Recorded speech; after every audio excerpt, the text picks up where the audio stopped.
ဿနာကဘာလဲဆိုတော့ကျွန်တော်တို့ဒီဖြစ်ကြတာပေါ့နော်တော်တော်များများတော့အထူးသဖြင့်ဒီအရှေ့တိုင်းနိုင်ငံတွေမှာကြတော့လေးစားလိုက်နာတဲ့ဒီ traditional value တွေပေါ့နော်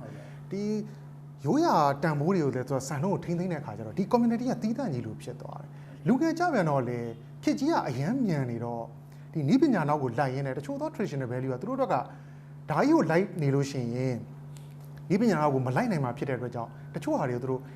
ဟိုလစ်လူရှုလိုက်တဲ့ဟာမျိုးတွေရှိတယ်အဲ့တော့များသောအားဖြင့်လူကြီးကဘာမြင်လဲဆိုတော့ဟာ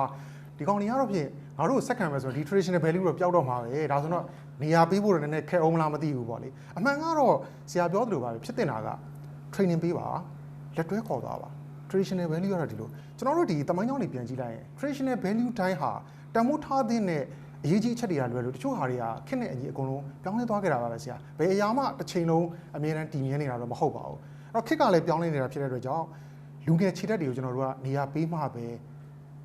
အပြောင်းလဲမှာပို့ပြီးတော့အရွေးရမြန်မှာပါ